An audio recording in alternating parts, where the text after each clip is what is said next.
তনয়া এসে অয়নের মুখোশ খুলে দিলে সবার সামনে ময়নার কাছে ক্ষমা চাইলো রুদ্রর। হ্যাঁ বন্ধুরা, এমনটাই দেখা যাবে, তাই সম্পূর্ণ জানতে ভিডিওটিতে লাইক দিয়ে চ্যানেলটি সাবস্ক্রাইব করে দেখতে থাকুন। গল্পের শুরুতেই দেখা যাবে ময়নাকে প্রফেসর সেন বলতে থাকে, দেখো ধানসিঁড়ি, তুমি যে প্রমাণগুলো দিয়েছো সেগুলো কিন্তু যথেষ্ট নয়। তাই তুমি যা প্রমাণ করতে চেয়েছো সেটা তুমি প্রমাণ করতে পারোনি, বুঝতে পেরেছো? তখনই ময়না বলতে থাকে, কিন্তু স্যার, এখানে তো স্পষ্ট বোঝা যাইতাছে যে অয়নই আমারে ফাঁসাইছে। তখনই প্রিন্সিপাল বলতে থাকে, তুমি চুপ করো ধানসিঁড়ি, তুমি চুপ করো। তোমাকে আমি ৮ ঘন্টা সময় দিয়েছিলাম, ৮ ঘন্টা সময় পার হয়ে গেছে। তুমি যা প্রমাণ দিয়েছো তাতে কোনো কিছু প্রমাণ হয় না। তুমি যে নির্দোষ সেটাও প্রমাণ হয় না। তখন এই কথা দিয়ে ময়না অবাক হয়ে যায়। তারপরে ময়না বলতে থাকে, স্যার আপনারা একটু বোঝার চেষ্টা করুন। তখনই প্রফেসর সেন বলতে থাকে, না, এখানে বোঝার কিছু নেই ধানসিঁড়ি, তুমিই বোঝার চেষ্টা করো। তুমি অন্যকে ফাঁসাতে চাইলেই তো আর হবে না।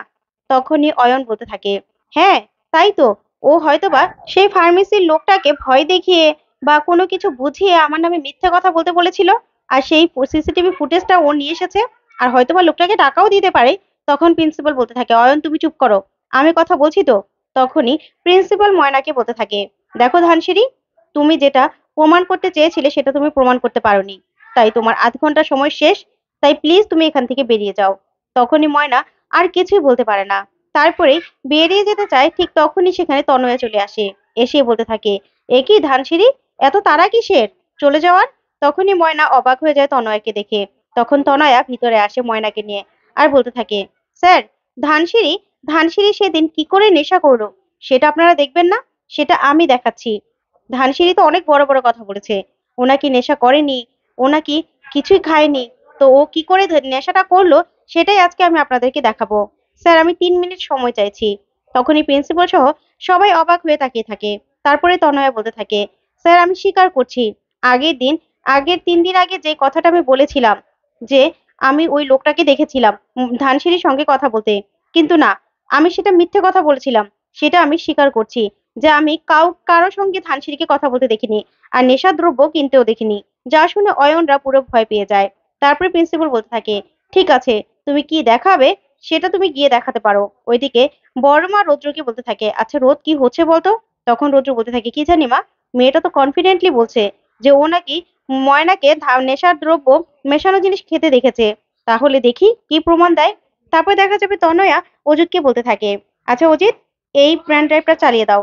তারপরে অজিত সেই ভিডিওটা চালিয়ে দিলেই সেখানে দেখা যায় যে ময়না সবার সামনে গান গাইছে। আর গান গাওয়া শেষ করে তখনই তনয়া ময়নার কাছে যায় আর গিয়ে বলতে থাকে, ধানসিঁড়ি, তুমি কি ভালো গাইলে। যাক, আমাদের মন খুশি হয়ে গেছে। এবারে তুমি পকোড়াটা খাও তো। তখনই ময়না বলতে থাকে, না না তনয়া, আমি পরে খাবো। তখন তনয়া জোর করে ময়নাকে সেই পকোড়াগুলো খাইয়ে দেয়। তখন তনয়া বলতে থাকে, দেখেছেন তো আপনারা সবাই, ধানসিঁড়ি কেমন করে এই নেশা দ্রব্যগুলো খেয়েছিল। এই পকোড়ার মধ্যে ওই নেশা দ্রব্যগুলো মিশানো ছিল। তখন এই কথা শুনে সবাই অবাক হয়ে যায়। তারপরেই তনয়া বলতে থাকে, ও তো খুব বড় বড় কথা বলেছিল তাই না, যে ও খায়নি, ও খায়নি। তখনই ময়না বলতে থাকে, হ্যাঁ, এই পাকোড়াগুলো আমি খেয়েছিলাম, কিন্তু এগুলোর মধ্যে কিছু মেশানো ছিল কিনা সেটা আমি জানি না। তখন তনয়া বলতে থাকে, তুমি চুপ করো তো, তুমি চুপ করো। ওইদিকে দেখা যাবে অয়ন খুশি হয়ে যায়। আর অয়ন বিকাশকে বলতে থাকে, দেখেছিস, নিশ্চয়ই তনয়া এই ৩ দিনে কোনো প্রমাণ জোগাড় করে এনেছে। আমি তো ওকে ভুল বুঝেছিলাম। যাক, ভালোই হয়েছে। তারপরে তনয়া বলতে থাকে, স্যার, ওই পকোড়ার মধ্যে নেশার দ্রব্যগুলো কোথা থেকে আসলো এবার সেটা আপনারা দেখবেন। তারপরে দেখা যাবে সেই ভিডিওতে দেখা যায় যে পকোড়াগুলোতে সবাই মিলে, অয়ন সহ অয়নের বন্ধুরা সবাই মিলে সেই পকোড়াতে ইনজেকশনের মাধ্যমে নেশার দ্রব্যগুলো ঢুকাচ্ছে। তারপরে অয়ন দুটো প্লেটে পকোড়া নিয়ে তনয়াকে বলতে থাকে, এই যে এগুলো হলো ধানসিঁড়ির পকোড়া, বুঝতে পেরেছিস? এইগুলোই তোকে জোর করে ধানসিঁড়িকে খাওয়াতে হবে। যা দেখে অয়ন ভয় পেয়ে যায়। আর সবাই অবাক হয়ে তাকিয়ে থাকে। তারপরেই তনয়া বলতে থাকে, স্যার, আমি ভুল করেছিলাম। আমার বন্ধু অয়ন, ওর কথায় আমি অনেক ভুল কাজ করেছি, অনেক মিথ্যে কথা বলেছি। আমি সেদিন মিথ্যে কথা বলেছিলাম। কিন্তু আমাকে যখন সেই লোকটাকে এখানে হাজির করতে বললো, তখনই আমি অবাক হয়ে গেলাম যে সেই লোকটাকে আমি হাজির কোথা থেকে করব। তখন আমি ভয় পেয়েছিলাম। তারপরে আমার বাবার দেখানো আমি পথেই চলেছি। কারণ আমি যখন দেখলাম একটা মেয়ে সত্যের জন্য এতটা লড়াই করছে, নিজের শ্বশুর বাড়ি থেকেও সেই মেয়েটা বেরিয়ে এসেছে, কারণ কেউ তাকে বিশ্বাস করছে না। তার স্বপ্ন পূরণ করার জন্য সে একাই লড়াই করছে। তখন না আমি নিজেকে আর আটকে রাখতে পারলাম না। তাই এই ভুল আমি আমার ভুল ভেঙে গেছে। তাই আমার বাবার কথাতেই আমি এখানে এসেছি সব সত্যিটা বলে দিতে। তারপরে দেখা যাবে তনয়া সবার সামনে সবটা খুলে বলে। তখন অয়ন বলতে থাকে, বেইমান, বেইমান একটা, স্বার্থপর। তখনই ময়না তনয়ের সামনে এসে দাঁড়ায় আর বলতে থাকে, একদম না, তুমি তনয়াকে কিচ্ছু করবে না। তখন প্রিন্সিপাল স্যার বলতে থাকে, প্রফেসর সেন, আপনার নিশ্চয়ই আর কিছু বলার নেই, আপনি তো বুঝতে পেরেছেন তাই না সবটা? এবার বোর্ড অফ মিটিং ডাকতে হবে, বুঝতে পেরেছেন? তখনই প্রফেসর সেন বলতে থাকে, হ্যাঁ স্যার, বুঝতে পেরেছি।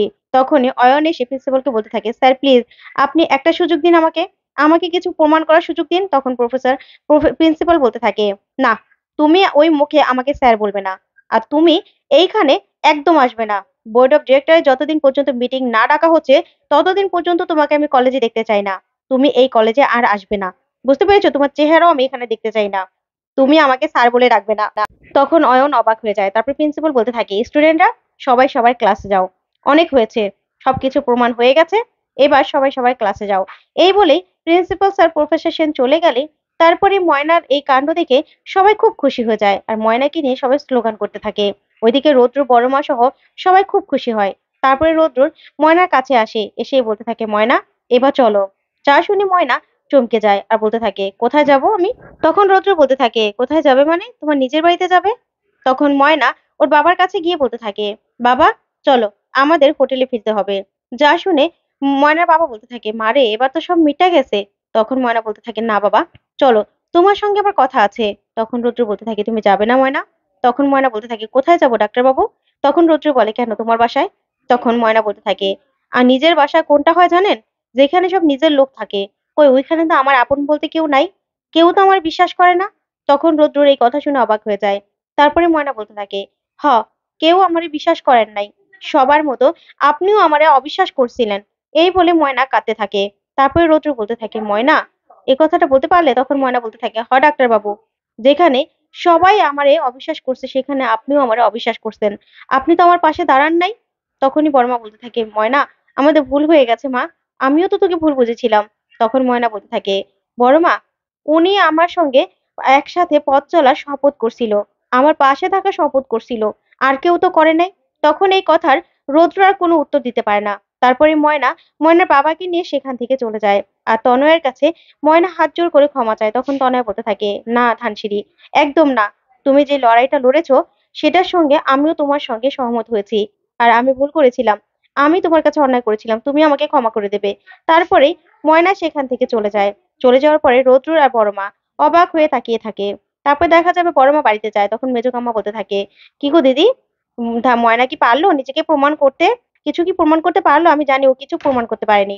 তখনই বড়মা কিছুই বলে না। তখন বজ্র বলতে থাকে, ময়না প্রমাণ করেছে, নিজেকে নির্দোষ প্রমাণ করেছে। তখন মেজমা বলতে থাকে, তুই কি করে জানলি বজ্র? তখন বজ্র বলে, শোনো, ওদের কলেজে না একটা পেজ আছে, সবাই তো ময়নার নামে কত প্রশংসা করছে। তখনই এই কথাতে বজ্র বলতে থাকে, ময়না শুধু ফিরে আসুক, তারপর দেখো আমরাও পার্টি দেবো। তখনই রৌদ্র সেখানে চলে আসে। তারপর মেজমা মনে মনে বলতে থাকে, তাহলে কি ওই মেয়েটা আসলো না? তারপরে রৌদ্রকে দেখে বজ্র বলতে থাকে, কিরে দাদা ভাই, ময়না আসেনি? তখনই রৌদ্র বলতে থাকে, না, ময়না আসেনি। তখন বড়মা বলতে থাকে, আচ্ছা রোদ, তুই কি ময়নাকে একবার সরি বলেছিস? বলিসনি তো? তখন রুদ্র বলতে থাকে, মা তুমি শুনোনি, আমি তো ওকে বলেছিলাম ময়না চলো। তখন বড়মা বলতে থাকে, বলার জন্য বলেছিলি, না হলে তুই তো ইচ্ছে করে বলিসনি, তুই তো জোর করে ওকে একবারও বললি না। তখনই রৌদ্র বলতে থাকে, কেন মা, আমি বলেছি তো। তখন বড়মা বলতে থাকে, শোন রোদ, তুই যে অন্যায়টা করেছিস না, আমিও অন্যায় করেছি, আমরা সবাই ওকে অবিশ্বাস করেছি, কিন্তু তুই যদি ওকে ধরে রাখতি, ও কি তোকে ফেলতে পারতো? তুই তো একবারও মেয়েটার কাছে কোনো রকম কোনো ক্ষমা চাইলি না, কেন চাইলি না তুই? তখনই এই কথা বলে বড় মা সেখান থেকে চলে যায়। তখন রৌদ্রও রেগে চলে যায়। তারপরে বজ্র ওর মায়ের দিকে তাকিয়ে থাকে। তখন মেজ আম্মা বলতে থাকে, মা বাহ, মেয়েটা কি দেমাক, আসলো না? তখন এই কথা শুনে বজ্র অবাক হয়ে তাকিয়ে থাকে। তো বন্ধু, আজকের আপডেটটি কেমন লাগলো কমেন্ট